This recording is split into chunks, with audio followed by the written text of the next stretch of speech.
Very good morning. जय सिया राम। सत श्री अकाल, आदाब। चले भाई, तो अभी तक हमने बात करी थी सेक्शन हमारे 149 सब सेक्शन 6 की डिटेल में हमने बात करी है। एक एक चीज की हमने बात करी है कि भाई ओवरऑल कंसेप्ट क्या होने वाला है।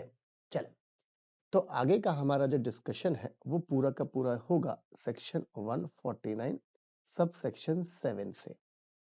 अब सब सेक्शन 7 क्या बोल रहा है? सब सेक्शन 7 ये बोलता है कि भाई आपने क्या करा, आपने 149 सब सेक्शन 6 के जो 6 टेस्ट थे जो हमने बात करी थी वो आपने सारे के सारे टेस्ट पास हो गए। मतलब आप कंपनी में एज अ अपॉइंटेड हो गए एज अ इंडिपेंडेंट डायरेक्टर। मान के चले आप अपॉइंट हुए हैं सब जनवरी 2025 में।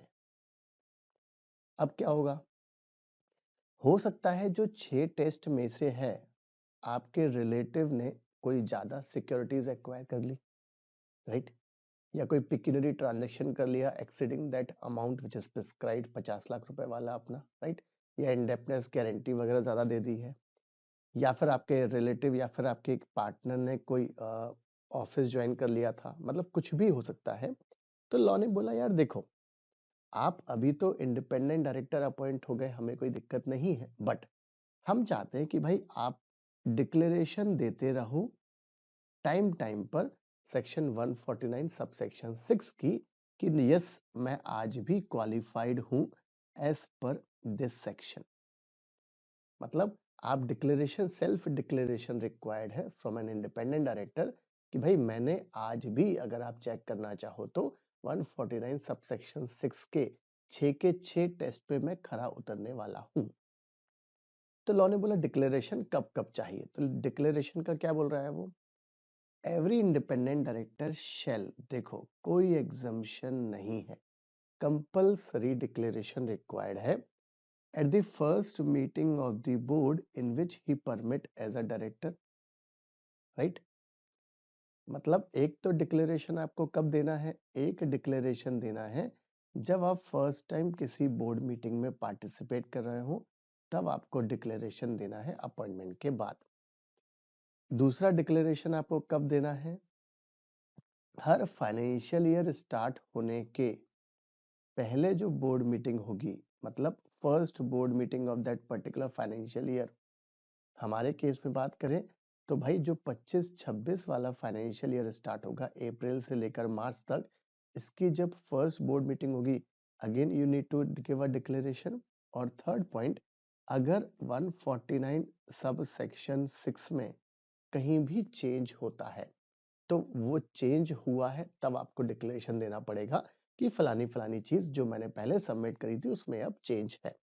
तो आपको 3 समय पर डिक्लेरेशन देना पड़ेगा। पहला क्या बोल रहा है, जब आप पार्टिसिपेट कर रहे हो फर्स्ट बोर्ड मीटिंग में तब डिक्लेरेशन देना पड़ेगा, मतलब ये डेट के बाद जब होगी बोर्ड मीटिंग तब डिक्लेरेशन देना पड़ेगा। दूसरा वाला क्या बोल रहा है कि भाई हर फाइनेंशियल ईयर की फर्स्ट बोर्ड मीटिंग में आपको डिक्लेरेशन देना पड़ेगा अगर आप कंटिन्यू रहते हैं एज अ इंडिपेंडेंट डायरेक्टर। और तीसरा बोल रहा है कि जब भी आपकी इंफॉर्मेशन या डिक्लेरेशन में चेंज होगा तब आपको डिक्लेरेशन देना पड़ेगा।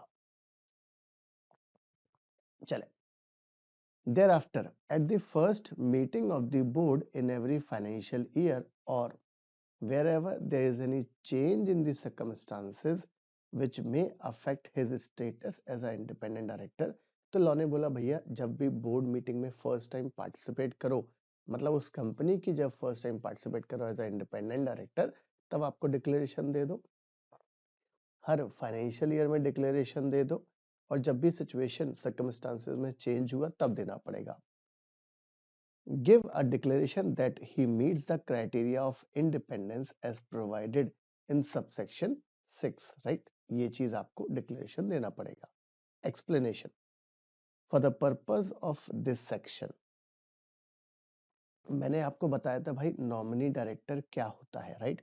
हमने बात करी थी कि भाई इंडिपेंडेंट डायरेक्टर 149 सबसेक्शन 6 में इंडिपेंडेंट डायरेक्टर कौन होता है, except MD whole time director and nominee director. तो इन्होंने नॉमिनी डायरेक्टर को मैंने बताया था, एग्जाम्पल लिया था हमने भाई रिलायंस और आईसीआईसीआई बैंक का, कि आईसीआईसीआई बैंक ने पर्टिकुलर प्रोजेक्ट के लिए रिलायंस कंपनी को फाइनेंस किया है 100 करोड़ का, राइट। और फिर उस चीज को चेक करने के लिए आईसीआईसीआई बैंक ने अपना एक बंदा बिठा दिया रिलायंस के बोर्ड में, that person is called as a nominee director. Means a director nominated by any financial institution in pursuance of the provision of law for the timing in force or of any agreement appointed by any government or any other person to represent its interest।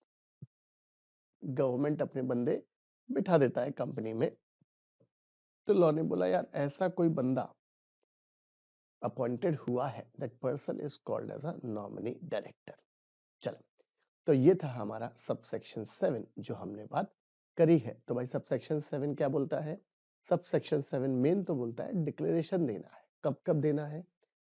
जब भी appoint हो रहे हैं उसकी जो first board meeting होगी, then in that case you need to give a declaration. Second, हर financial year के फर्स्ट बोर्ड मीटिंग जब होगी तब डिक्लेरेशन देना है। थर्ड, जब भी कभी चेंज होगा तब आपको डिक्लेरेशन देना पड़ेगा। चलो, सबसेक्शन 8 बोलता है कि भाई कंपनी एंड जो आपका इंडिपेंडेंट डायरेक्टर है शेल अबाइड, अबाइड मतलब होता है टाइड, बंधा हुआ, फॉलो करना है, by the provision specified in schedule 4। Schedule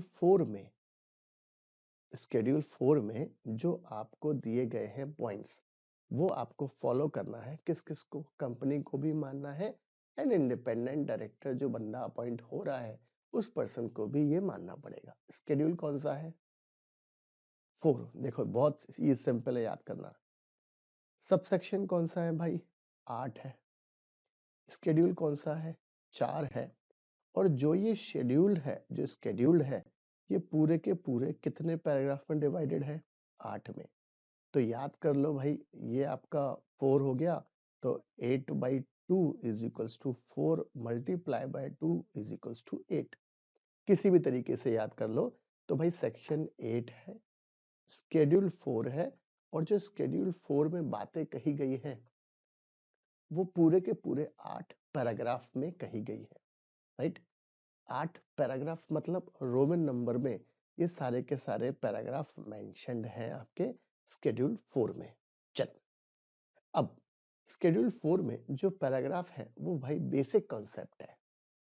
जैसे कि आप खुद पढ़ोगे तो आपको समझ में आ जाएगा कि बेसिक कॉन्सेप्ट क्या है। ये बोलता है the code is a guide to professional conduct for independence. भाई आपको बताया कि तुझे किस तरीके से काम करना है। इंडिपेंडेंट डायरेक्टर की जिम्मेदारी क्या क्या है, आपको ड्यूटीज क्या क्या है, आपको किस तरीके से प्रोफेशनली मैनेज करना है, वो सारी चीजें यहाँ बेसिक पॉइंट्स है। अकाउंटेबिलिटी होना चाहिए, आपको ध्यान ध्यान से देखना है, शेयर होल्डर के फेवर में काम करना है आपको, ethical standard, adherence to these standards by independent director and fulfillment of their responsibility in a professional and faithful manner will promote confidence of the investment community, particularly minority shareholder जिनके लिए appoint किए गए, regulators SEBI RBI वगैरह, इनको ध्यान में रखते हुए companies in the institution of independent director. चले, तो भाई पहला पैराग्राफ, फर्स्ट पैरा क्या बोलता है? Guidelines of professional conduct. देखो, independent director shall ethical standard of integrity probity follow करना है आपको, act objectivity constructively while exercising his duties, exercise his responsibility in a bona fide manner। आपको किसी बंदे के लिए काम नहीं करना, कंपनी के इंटरेस्ट के लिए काम करना है। डिवोट सफिशिएंट टाइम, ऐसा नहीं सिर्फ पैसे लेने चले गए, राइट, रेम्युनरेशन लेने के लिए चले गए, या फिर वो अपना इनको एक सिटिंग फीस मिलेगी वो लेने के लिए चले गए, नहीं भैया, आपको टाइम देना है। Attention to his professional obligation for informed and balance decision making, bias होके काम नहीं करना। Not allow any extraneous consideration that will, भैया ऐसा कोई काम मत करना जिससे आपकी इंडिपेंडेंसी खतरे में आ जाए। Judgement in a paramount interest of the company as a whole, आपको कैसे काम करना है, कंपनी एज अ, किसी पर्टिकुलर बोर्ड के लिए काम नहीं करना।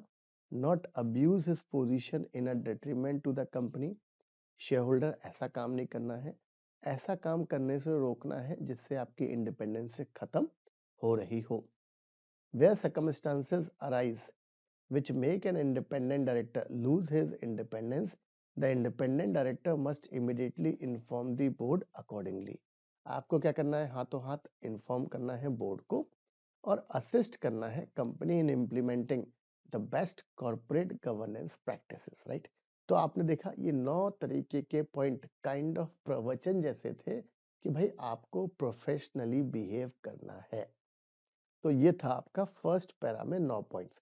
एज सच देखें एग्जाम पॉइंट ऑफ व्यू से फर्स्ट पैरा ज्यादा काम का नहीं है। दूसरी बात, ये पूरा का पूरा जो आपका स्केड्यूल 4 है, इसमें मैंने हाईलाइटेड पॉइंट्स दिए हैं आपको येलो कलर का मार्क करके, जो पॉइंट आपको ध्यान में रखना चाहिए कि भाई ये पॉइंट्स में क्या क्या हो रहा है। चलो सेकंड पैरा, सेकंड पैरा क्या बोल रहा है भाई, आपको रोल एंड फंक्शंस की बात कर रहा है। The independent director shell help in bringing an independent judgment to bear on the board deliberation, especially on issue of strategy. जो भी स्ट्रेटेजी वगैरह बनाई गई उस पर आपको इंडिपेंडेंट ओपिनियन अपनी पेश करनी है। परफॉर्मेंस, रिस्क मैनेजमेंट, रिसोर्सेज, की appointment and standard of conduct. Bring an objective view in the evaluation of performance of the board management, ये देखना है। स्क्रूटनाइज करना है performance of management in meeting agreed goals, satisfy themselves on the integrity of financial information and that financial control system of risk management वो है कि नहीं है, safeguard the interest of shareholders, balance the conflicting interest, अगर कुछ conflicting interest है तो आपको harmonious approach लगानी है, balancing power करनी है। determine appropriate level of remuneration of executive director KMP, ऐसा नहीं हो कि भैया कोई काम ज्यादा कर नहीं रहा है और पैसे बहुत ले रहा है, ऐसा नहीं होना चाहिए, ये भी आपको थोड़ा सा चेक करना पड़ेगा। Moderate and arbitrate in the interest of the company as a whole, सब ये क्या था इनका, ये है इनका रोल एंड फंक्शंस। पहला वाला प्रोफेशनली भारी भारी शब्द थे, इस पे थोड़ा सा कम भारी भारी शब्द है। ये है para second. First para second para exam के पॉइंट ऑफ व्यू से ज्यादा इंपॉर्टेंट नहीं है। ड्यूटीज, क्या क्या जिम्मेदारी है, चल। इंडिपेंडेंट डायरेक्टर शेल, ये है आपका third para. Undertake appropriate induction, regularly update, अपने आप को नॉलेज अपडेट करते रहो। सामान्य वर्ग के वेबिनार होते हैं भाई, वेबिनार देखते रहो, आपकी जिम्मेदारियां क्या क्या है वो देखते रहो। आपको कोई क्लैरिफिकेशन रिक्वायर्ड है वो आप प्रोफेशनल एडवाइस ले सकते हो बाहर वालों से, एक्सपर्ट से। कंपनी के खर्चे पर खुद मत करो खर्चा, बट दिमाग लगाओ थोड़ा सा। strive to attend all meeting of the board of directors and board committee of which he is a member, वो इंडिपेंडेंट डायरेक्टर जिस जिस कमेटी का मेंबर है, भाई आपको सोते नहीं रहना है, आपको वहां की मीटिंग अटेंड करनी पड़ेगी, right. Participate constructively and actively in the committee of board in which they are chairperson और मेंबर, बराबर है, ये लगभग यही पॉइंट है। Strive to attend the general meeting, आपको जनरल मीटिंग अटेंड करना है कंपनी की। where they have concerns about the running of the company, propose action वगैरह, ensure that these are addressed by the board and to the extent they are not resolved, insist करना चाहिए कि भाई आप minutes में mention करो। keep themselves well informed about the company, company की आपको एक जानकारी होना चाहिए। एक्सटर्नल फैक्टर जिसमें वो कंपनी ऑपरेट हो रही है, ऐसा तो नहीं कि भाई कंपनी का 3 साल में गोइंग कंसर्न ही खतरे में आ गया है। not to unfairly obstruct the functioning of an otherwise proper board or committee of the board, जबरदस्ती का अड़ंगा भी नहीं डालना है, बराबर है। pay sufficient attention, ensure that adequate deliberation are held before approving RPT, related party transaction जब approve हो रहे हैं तो भैया अपना दिमाग खोल के रखो कि कंपनी के इंटरेस्ट में अप्रूव होना चाहिए। विजिल मैकेनिज्म प्रॉपरली अप्रोच आपको फॉलो करना है, प्रॉपरली कंपनी में है या नहीं है।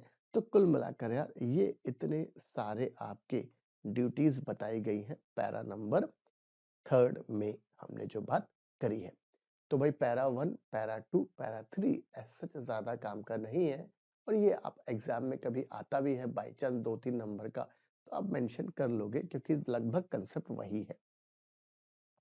अब पैरा 4 में थोड़ी सी चीजें इंपॉर्टेंट है। मैंने पहले भी बोला है कि भाई जो भी चीज इंपॉर्टेंट है वो बोल्ड में और येलो कलर में मार्क है इसमें। चले manner of appointment. Appointment process of independent director shall be the independent of the company management. While selecting independent director, board ensure करे कि भाई प्रॉपर दिमाग का बैलेंस, एक्सपीरियंस, नॉलेज वॉलेज होना चाहिए बंदे में। अब इंपॉर्टेंट चीज, the appointment of independent director of the company shall be approved at the meeting of share holder. भैया शेयर होल्डर की मीटिंग बुलाओ, इट कैन बी एजीएम होगी तब बात हो सकती है, it can be EGM also, right. Share holder की मीटिंग होगी, उसमें आपका अप्रूवल रिक्वायर्ड है, कंपलसरी। क्या बोर्ड मीटिंग में बंदे का अपॉइंटमेंट हो सकता है? नहीं, क्योंकि लॉ ने क्या लिख दिया यार, पैरा कौन सा है, पैरा 4 है। सेकंड पॉइंट क्या बोल रहा है कि भाई कंपलसरी अप्रूव होगा शेयर होल्डर की मीटिंग में। एग्जाम पॉइंट ऑफ व्यू से इंपॉर्टेंट पॉइंट है। और जब जब अप्रूवल होगा तब तब आपको उस पर्टिकुलर मीटिंग के लिए एक्सप्लेनेटरी स्टेटमेंट भेजना पड़ेगा। भाई सेक्शन नंबर 102 में है एक्सप्लेनेटरी स्टेटमेंट। इसका मतलब ये है, एक आपको एक्सप्लेनेटरी स्टेटमेंट बनाना पड़ेगा, उसमें उस इंडिपेंडेंट डायरेक्टर जिसका आप अपॉइंटमेंट करने वाले हैं उसकी सारी की सारी चीजें आएंगी वहां पर। ये हमारी वेबसाइट का एड्रेस है, भूलना मत, और ये टेलीग्राम चैनल है। The independent director proposed to be appointed fulfill the condition specified in the act, rules made thereunder, that the proposed director is independent of the management. The appointment of independent director shall be formalized through a letter of appointment which shall set out terms क्या होगी, board की आपसे उम्मीद क्या है, आपकी duties, fiduciary जिम्मेदारियां क्या क्या है आपकी, provision for directors office bearer, वो देखो आप वहां पर, code for business ethics, list of action that a director should not do while functioning such as in the company। ऐसा नहीं है आप कॉम्पिटिंग बिजनेस को इंफॉर्मेशन सप्लाई कर रहे हैं, ऐसा काम मत करना। कंपनी के शेयर्स में इनसाइडर ट्रेडिंग कर रहे हैं, ऐसा काम मत करना। तो लॉ ने बोला यार ये चीजें रिफ्रेम करो अपने आप को। G point, the remuneration, mentioning periodic fees, reimbursement of expenses for participation in the board and other meeting and profit related commission if any। The terms and conditions of appointment independent director ये होना चाहिए। Shall be open for inspection at the registered office of the company by any member during the normal business hours। ये वाला point भी somehow important है, इसलिए yellow mark कर दिया इसको। भैया एग्जाम में सवाल पूछ लेगा आपसे, एग्जाम में सवाल पूछ लेगा, बढ़िया सा क्वेश्चन बनाएगा कि भाई बोर्ड ने अपॉइंट करा है इंडिपेंडेंट डायरेक्टर को। अब इंडिपेंडेंट डायरेक्टर के अपॉइंटमेंट की जो टर्म्स एंड कंडीशंस हैं, मिस्टर ए शर्मा जी बोल रहे हैं साहब कंपनी के बोर्ड को कि यार जो इंडिपेंडेंट डायरेक्टर अपॉइंट करा गया है, किन किन शर्तों पर अपॉइंट करा गया है वो मुझे देखना है, राइट राइट। तो फिर लॉ ने बोला यार कि आपको वो इंस्पेक्शन के लिए रजिस्टर्ड ऑफिस पे रखना पड़ेगा, और कोई भी member during normal business hours में इंस्पेक्शन कर सकता है। एक चीज याद रखना, यहां पर वर्ड दिया है मेंबर। क्या शर्मा जी के बदले में वर्मा जी आए हैं, वो इंस्पेक्शन कर सकता है? Can a proxy of a member can inspect the terms and conditions of independent director? No, answer is no. Important चीज है भाई, एग्जाम में कहीं से भी सवाल आ जाता है, राइट। ये चीज बहुत ज्यादा इंपॉर्टेंट है। मेरे ख्याल से कंसेप्ट क्लियर है। The terms and conditions of appointment of independent director shell also be posted on the company website. ठीक है, आगे reappointment. The reappointment of independent director shall be on the basis of report of performance evaluation. Reappointment कैसा होगा, होगा कि नहीं होगा, ये सब चीज डिपेंड करेगा किस पर, कि भाई परफॉर्मेंस बंदे का कैसा रहा। रेजिग्नेशन रिमूवल, रेजिग्नेशन होता है 168 में एंड रिमूवल होता है 169 में। shall be in the same manner as provided in 168 169। Resign करना है आईडी को, इंडिपेंडेंट डायरेक्टर को, तो कोई दिक्कत नहीं है, सेम प्रोसीजर फॉलो कर लो 168 169 वाला। An independent director who resign or is removed from the board of the company shall be replaced by the नया बंदा कितने महीने में, within 3 months from the date of such resignation or removal as the case may be। बहुत ही ज्यादा important point है भाई। देखो, वुमेन डायरेक्टर के यहाँ अगर इंटरमिटेंट वैकेंसी होती है तो उसको फिल आउट करते हैं नेक्स्ट बोर्ड मीटिंग या 3 month from the date of vacancy. Correct, यही था कंसेप्ट। बट यहाँ पर क्या बोल रहा है वो, कि भाई आपको फिल आउट करना है जो भी रिजाइन या रिमूव्ड हुआ है from the board of the company, आपको नया बंदा लाना है 3 महीने के अंदर from the date of such resignation और removal as the case may be. Important point. Where the company fulfill the requirement of independent director in the board even without filling the vacancy created by such resignation or removal, the requirement of replacement shall not apply। इसका मतलब ये है, इस point का मतलब ये है कि फॉर एग्जांपल आपकी कंपनी लिस्टेड कंपनी है, राइट। लिस्टेड कंपनी में आपके टोटल डायरेक्टर है 15, आपको चाहिए 1/3, 5 director as a independent director की रिक्वायरमेंट है। आपकी कंपनी में ऑलरेडी 7 इंडिपेंडेंट डायरेक्टर हैं। लॉ ने बोला इसमें से एक डायरेक्टर ने रिजाइन कर दिया, अब कितने डायरेक्टर हैं, 6। तो ये पॉइंट क्या बोल रहा है भाई, कि रिक्वायर्ड बाय द लॉ, अगर रेजिग्नेशन के बाद भी जो required by the law 5 director से ज्यादा ऑलरेडी अपॉइंटेड है, तो इन दैट केस जो ये वैकेंसी हुई है ना, इसको फिल आउट करने की जरूरत नहीं है। इंपॉर्टेंट चीज है, right.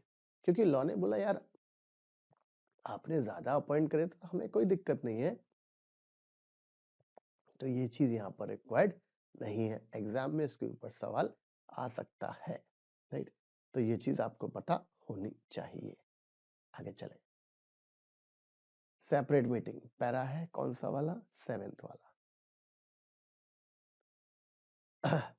Independent director of the company shell hold, law ने बोला यार भैया तुम अपनी फाइनेंशियल ईयर में, फाइनेंशियल ईयर बोले तो अप्रैल से लेकर मार्च तक, आपको एक मीटिंग तो करना है without the attendance of non independent director and member of the management. एक मीटिंग होगी जिसमें सिर्फ और सिर्फ कौन प्रेजेंट रहेगा, इंडिपेंडेंट डायरेक्टर, और वो भी फाइनेंशियल ईयर में आपको करना है। All the independent director of the company shall strive to be present at such meeting. हर इंडिपेंडेंट डायरेक्टर को उस मीटिंग में प्रेजेंट रहना पड़ेगा।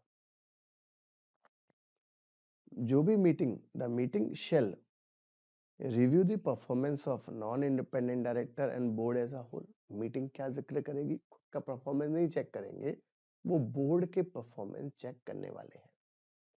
Review the performance of chairman of the company, taken into account the views of executive director, non executive director, ये check करना है इनको।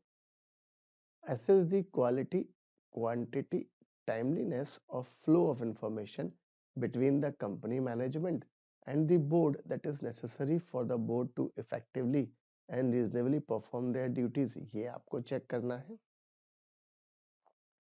evaluation mechanism, और 8th वाला पैरा मतलब जो लास्ट पैरा है बेसिकली वो क्या बोल रहा है भाई, evaluation perform mechanism, the performance evaluation of ID shall be done by the entire BOD excluding the director being evaluated.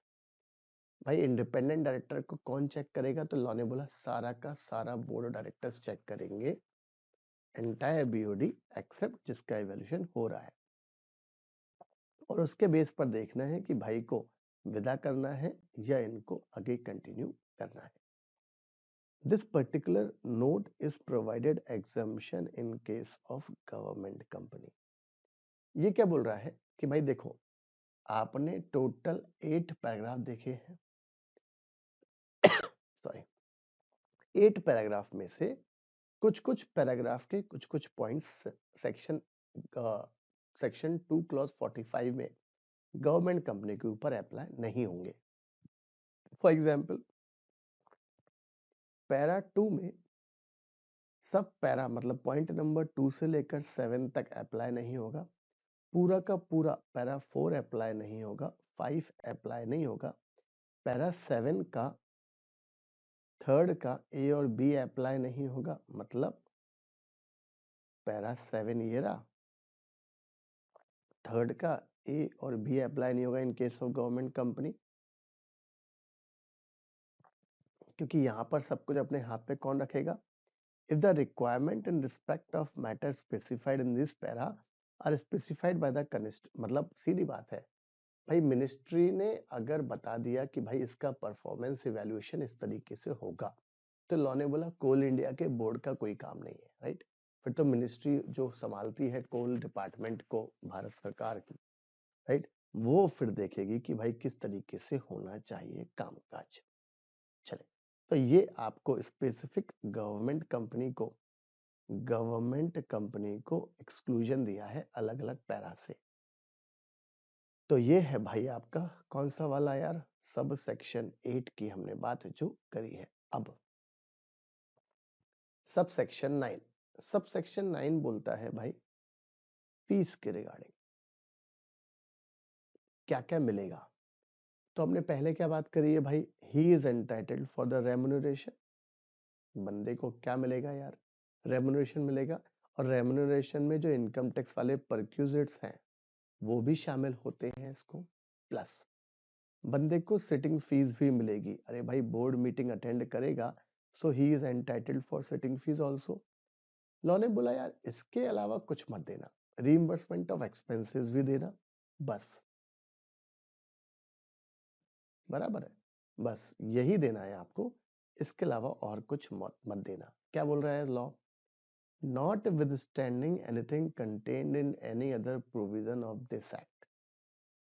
Law ने बोला यार कुछ भी लिखा हो इस एक्ट के, कंपनीज एक्ट के प्रोविजंस में, but subject to the provision of 197 198, but 197 198 को ध्यान रखते, क्यों?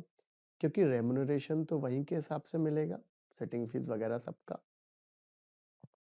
जो सेक्शन 197 198 है ये रेम्युनरेशन की बात करता है to all directors, and independent director shall not be entitled to stock options. बंदे को ईसॉप वगैरह नहीं मिलता, आप कितना भी मेहनत से काम करो but you are not entitled for ESOP वगैरह नहीं मिलता, but he is entitled may receive remuneration by way of fees provided in subsection 5 of section 197, मतलब सिटिंग फीस की बात कर रहा है वो।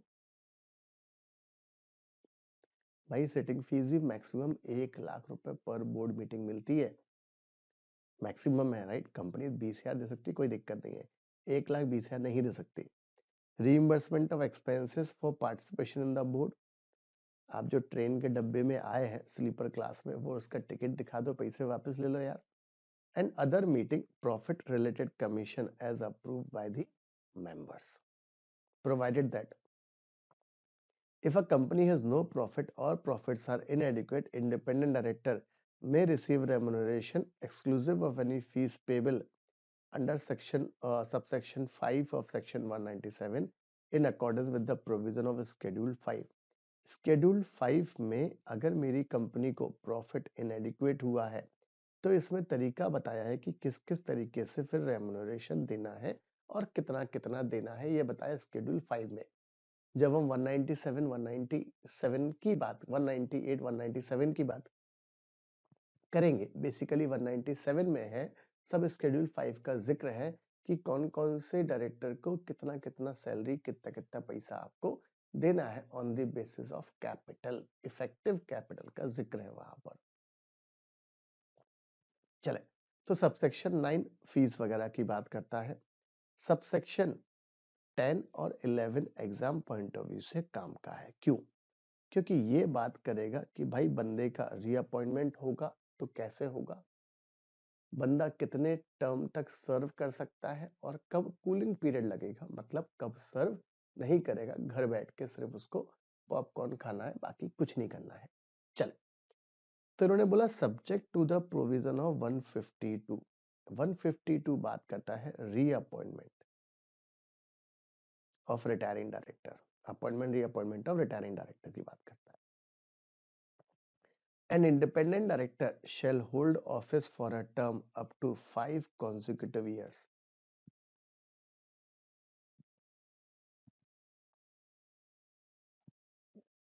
कितने साल की बात कर रहा है? जो भी बंदा होगा एक बार में वो 5 साल के लिए अपॉइंटमेंट होगा, वो भी consecutive back to back on the board of the company but shall be eligible for reappointment। Law ने बोला यार आप एक बार में 10 साल के लिए अपॉइंट नहीं होगे, एक बार में 6 साल के लिए अपॉइंट नहीं होगे, एक बार में 5 साल के लिए अपॉइंटमेंट होगा आपका, 5 लगातार साल के लिए। कॉन्जिक्यूटिव मतलब बैक टू बैक लगातार आपका रीअपॉइंटमेंट होगा अगर स्पेशल रिजोल्यूशन कंपनी ने पास कर दिया, मतलब कोई भी जनरल मीटिंग होगी शेयर होल्डर की, उसमें आपके फेवर में स्पेशल रिजोल्यूशन रिक्वायर्ड होगा और इसका डिस्क्लोजर बोर्ड रिपोर्ट में होगा, तो ही आपका रीअपॉइंटमेंट संभव है। मेरे ख्याल से फंडा बिल्कुल क्लियर है, मतलब आप फर्स्ट टाइम अपॉइंट हो जाओ कोई दिक्कत नहीं है, और भाई फर्स्ट टाइम अपॉइंटमेंट भी मेंबर की मीटिंग में ही होना है। आगे आगे बोल रहा है, अच्छा ये क्या बोल रहा है भाई, एक बार सब सेक्शन 10 क्या बोल रहा है भाई, 5 साल के लिए अपॉइंटमेंट हुआ और आगे अपॉइंट होना है तो भाई स्पेशल रिजोल्यूशन पास करो, और स्पेशल रिजोल्यूशन मतलब 75% शेयर होल्डर्स की फेवर में वोट चाहिए हमको। सब सेक्शन 11 क्या बोल रहा है कि भाई सब सेक्शन 10 में कुछ भी लिखा हो, नॉट विदस्टैंडिंग एनीथिंग कंटेन, मतलब जब जब ये नॉट विदस्टैंडिंग लिखा हो ना, इसका मतलब समझ जाओ कि ऊपर वाले की हमें बात नहीं मानना, ये तो अपनी अलग ही चीज बोलता है। No independent director shall hold office for more than 2 consecutive terms. Maximum कितना रहेगा यार, 10 साल तक। 1 + 1 मतलब 5 + 5 is equal to 2 consecutive years, but such independent director shall be eligible for appointment after the expiry of 3 years। ये हो गया हमारा cooling period. Become an independent director, अच्छा ये 3 साल में वो किसी भी तरीके से किसी दूसरी कैपेसिटी में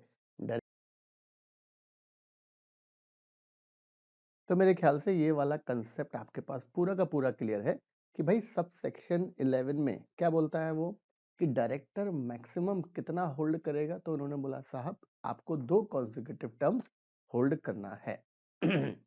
2 कॉन्जिक्यूटिव टर्म्स मतलब 5 + 5 इज इक्वल्स टू 10 ईयर्स, और वो भी क्या है आपके पास, कॉन्जिक्यूटिव। ये सबसे इंपॉर्टेंट चीज है, राइट। चले आगे, और 3 साल में आपको, जब आपने 10 साल पूरा का पूरा होल्ड कर लिया है, उसके बाद 3 इयर्स का लग जाएगा आपके ऊपर कूलिंग पीरियड, और इस कूलिंग पीरियड में आप कंपनी से डायरेक्टली इनडायरेक्टली किसी भी पोजीशन में एसोसिएटेड नहीं रहेंगे। ये आपको एग्जाम में ध्यान रखना है। आगे आगे क्या बोल रहा है, सब explanation for the purpose of subsection 10 and 11। जो सबसेक्शन 10 और 11 है, any tenure of an independent director, अगर बाई चांस जिस टाइम पर कंपनीज एक्ट का कमेंसमेंट हुआ था, मतलब हम बात करेंगे अगस्त 2013 में, तो भाई शर्मा जी ऑलरेडी कंपनी में डायरेक्टर थे एज अ इंडिपेंडेंट डायरेक्टर साहब अगस्त 2011 से। तो लॉ ने बोला यार 2 साल ये 13 तक रहे, इसको इग्नोर करना है आपको, इस वाले को हमको उसमें काउंट नहीं करना है। अब सबसेक्शन 12 है हमारे पास, तो सबसेक्शन 12 क्या बोलता है?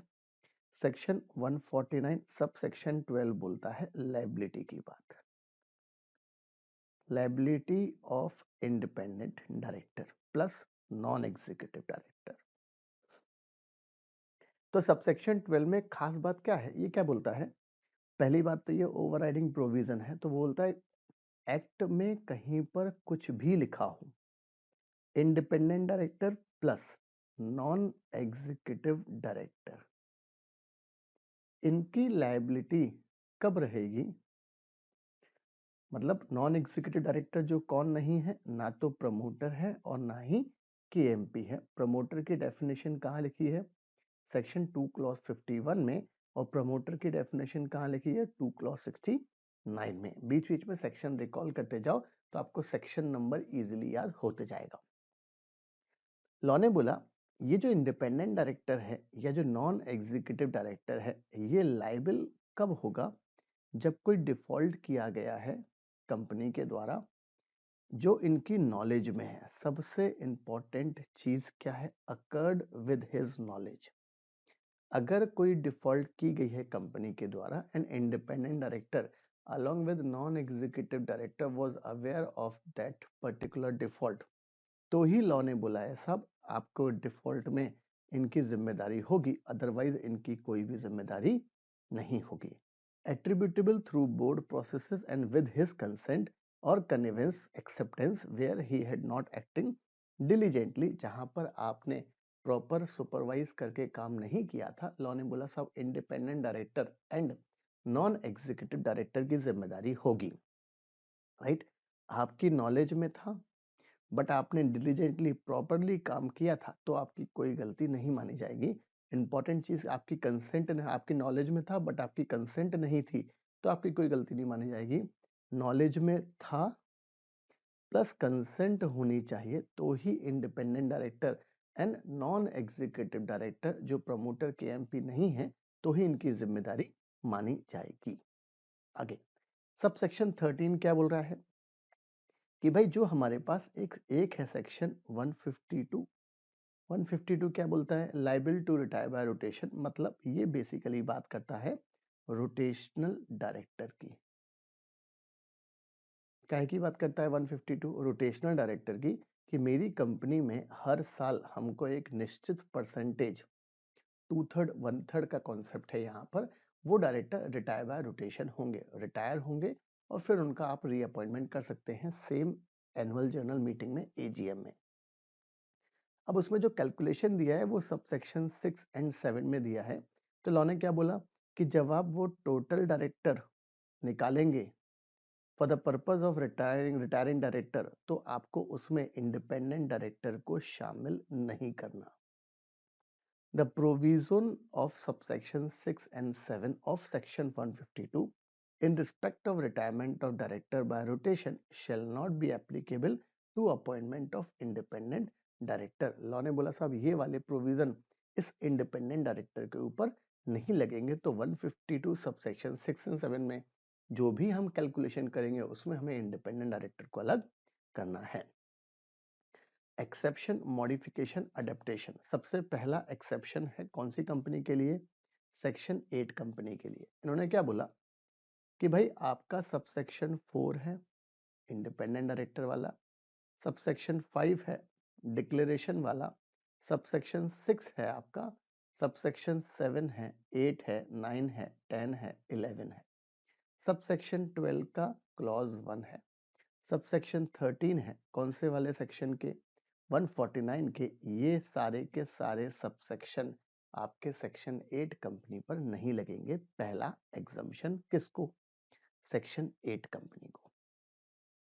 अब नीचे के सारे जो एग्जम्पशन हैं ये हैं आपके IFSC public and private company के लिए अलग अलग प्रोविजन बना दिए हैं। क्या बोल रहा है वो? In case of specified IFSC public company, सबसे पहला पॉइंट कौन सी कंपनी के लिए है? आईएफएससी पब्लिक कंपनी के लिए है। बहुत ध्यान से अगर आपकी आईएफएससी पब्लिक कंपनी होती है तो लॉ ने बोला भाई सब सेक्शन 4 से लेकर 11 तक 12(1) एंड सबसेक्शन 13 149 का अप्लाई नहीं होगा ओवर दिस कंपनी। दूसरा पॉइंट, सबसेक्शन 3 है जो सेक्शन 149 का, उसमें थोड़ा सा इन्होंने चेंज कर दिया है। क्या बोल रहे हैं वो कि भाई the following proviso shall be inserted, namely provided that this subsection shall apply to the specified IFSC public company in respect of financial year other than the first financial year from the date of its incorporation। Law ने बोला साहब ये वाला provision जो है, ये वाला provision पहले फाइनेंशियल ईयर मतलब इनकॉर्पोरेशन वाले ईयर पे नहीं लगेगा, ये फर्स्ट फाइनेंशियल ईयर से लगने वाला है सबसेक्शन 3 का। और क्या एग्जम्पशन है, तो इन्होंने बोला भाई आईएफएससी कंपनी के लिए second proviso to subsection 1 of section 149 shall not apply. It means they are talking for women director। बराबर है, सेकंड प्रोविजो में वही था सबसेक्शन 1 में, women director IFSC public company में जरूरी नहीं है। और आईएफएससी प्राइवेट कंपनी के ऊपर सेम कॉन्सेप्ट है जैसा ये वाला कॉन्सेप्ट है कि भाई पब्लिक प्राइवेट कंपनी पर सबसेक्शन 3 इनकॉर्पोरेशन वाले ईयर से नहीं लगेगा, फर्स्ट फाइनेंशियल ईयर से लगने वाला है। तो ये हमारा छोटा सा सेक्शन 149 का जिक्र। अब हमने बात करी थी कि भाई हम लिस्टेड कंपनी की बात करने वाले हैं, और लिस्टेड कंपनी मतलब बहुत प्यारी डेफिनेशन है, बहुत ध्यान से देखें। लिस्टेड कंपनी की डेफिनेशन दी गई है सेक्शन 2 क्लॉज 52 में। तो इन्होंने बोला अच्छा, लिस्टेड कंपनी हमारे दिमाग में क्या होता है भाई, वो कंपनी जिसके इक्विटी शेयर्स लिस्टेड है बीएससी एनएससी पर, या नेशन वाइज स्टॉक एक्सचेंज पर, या रीजनल स्टॉक एक्सचेंज पर, या डेजिग्नेटेड स्टॉक एक्सचेंज पर, राइट, कुछ भी नाम बोल दे इनको। तो लॉ ने बोला उनको हम क्या मानते हैं, आपका लिस्टेड कंपनी। इन्होंने बोला listed company means a company which has any of its securities. बहुत ध्यान से, यहां पर शब्द इक्विटी नहीं है। क्या नहीं है, शब्द इक्विटी नहीं है, यहां पर लिखा है एनी ऑफ हिज सिक्योरिटीज। और सिक्योरिटीज का जिक्र है section 2 clause H of SCRA act 1956। जब आप सेक्शन 2H को देखोगे एससीआरए एक्ट में 1956 वाले एक्ट में, और जब आप एक्सप्लोर करोगे सिक्योरिटीज की डेफिनेशन, तो इसमें इक्विटी शेयर्स आते हैं, डिबेंचर्स आते हैं, प्रेफरेंस शेयर्स आते हैं, म्यूचुअल फंड आते हैं, स्पेशल पर्पस व्हीकल आते हैं, सिक्योरिटाइज डेट इंस्ट्रूमेंट आते हैं। कुल मिलाकर जो आपके दिमाग में सिक्योरिटीज के फॉर्म में आपके पास जो चीजें होती हैं, वो वाइड डेफिनेशन दी गई है सेक्शन 2H में। तो लॉ ने बोला लिस्टेड कंपनी, जो हमारे दिमाग में चलता है कि भाई लिस्टेड कंपनी वो कंपनी है जिसके सिर्फ इक्विटी शेयर लिस्टेड है, गलत है वो डेफिनेशन। सेक्शन 2 क्लॉज 52 क्या बोलता है, जिसकी कोई भी सिक्योरिटीज लिस्टेड है ऑन एनी आरएसई। आरएसई मतलब रिकॉग्नाइज स्टॉक एक्सचेंज में, राइट। एक बात, ये लाइन बहुत काम की है। Provided that such class of companies which have listed or intend to list such class of securities as may be prescribed in consultation with the SEBI shall not be considered as a listed company।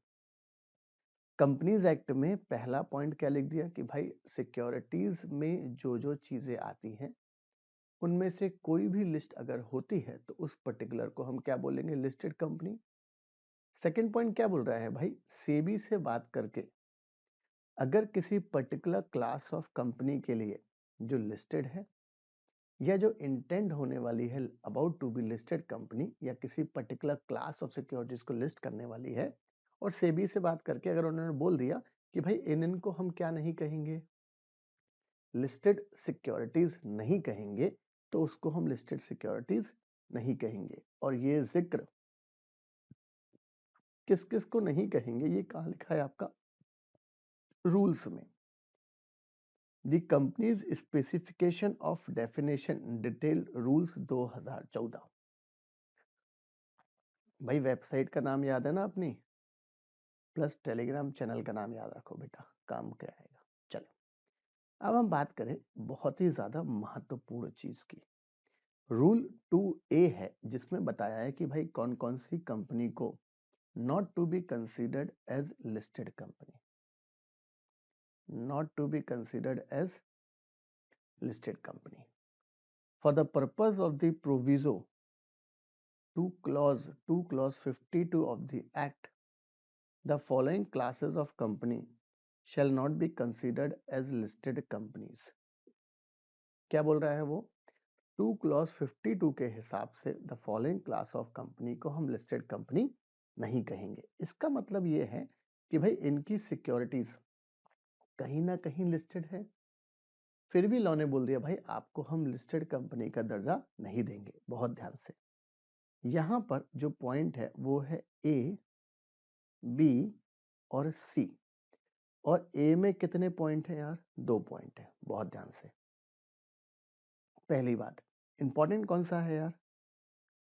ए वाला point और B वाला point. सी वाला all together different बात करता है। तो भाई rule 2A में आपको ए पॉइंट है पब्लिक कंपनी के लिए, बी पॉइंट है प्राइवेट कंपनी के लिए। बहुत खास बात, ध्यान से क्या बोल रहा है वो? Public company which have not listed their equity shares on a recognised stock exchange but, कुछ तो इनका लिस्टेड है। बहुत ध्यान से, ऐसी पब्लिक कंपनी जिनके इक्विटी शेयर लिस्टेड नहीं है, सही बात है, तो उसको लिस्टेड नहीं कहेंगे। बट हम यहाँ बात क्यों कर रहे हैं? मतलब इनकी कोई ना कोई सिक्योरिटी तो लिस्टेड है। बट ऐसी पब्लिक कंपनी ने non convertible debt securities issue किए थे, वो भी प्राइवेट प्लेसमेंट बेसिस पर, right. In terms of SEBI issue of listing of debt securities regulation 2008 के अकॉर्डिंग 2008 के अकॉर्डिंग इन्होंने कोई non convertible debt securities issue किए थे प्राइवेट प्लेसमेंट बेसिस पर। तो लॉ ने बोला साहब अगर इन्होंने किसी पब्लिक कंपनी ने non convertible debt securities issue किए थे प्राइवेट प्लेसमेंट बेसिस पर, तो उसको हम क्या नहीं बोलेंगे? उसको हम लिस्टेड कंपनी नहीं बोलेंगे, राइट। व्हाट इफ अगर किसी पब्लिक कंपनी ने right convertible debt security issue करता on a private placement basis पर, तो उसको हम लिस्टेड कंपनी बोलते हैं क्या? यस। भाई कन्वर्टेबल है तो भविष्य में काहे में कन्वर्ट होंगी ये? इक्विटी में। दूसरा, अगर किसी कंपनी ने non convertible debt security NCDs public issue के माध्यम से इशू करती, वो कौन से वाले? पब्लिक इशू के माध्यम से, थ्रू ऑफर पब्लिक को दे रहे हैं, तो उसको हम लिस्टेड बोलते हैं क्या? यस। मेरे ख्याल से फंडा बिल्कुल क्लियर है। आगे, non convertible redeemable preference shares. देखो ध्यान से, यहाँ पर सब चीजें वो बोली है जो भविष्य में कभी भी इक्विटी में कन्वर्ट नहीं होंगी, और कंसेप्ट वही on a private placement basis. मतलब सीधी बात है, दो चीजें हैं, non convertible redeemable preference shares आ गए प्राइवेट प्लेसमेंट बेसिस पर। एज पर दिस रेगुलेशन अगर किसी पब्लिक कंपनी ने इशू करे हैं, तो वो उस पर्टिकुलर पब्लिक कंपनी को जिसने ये इशू किया उसको हम लिस्टेड कंपनी नहीं कहेंगे।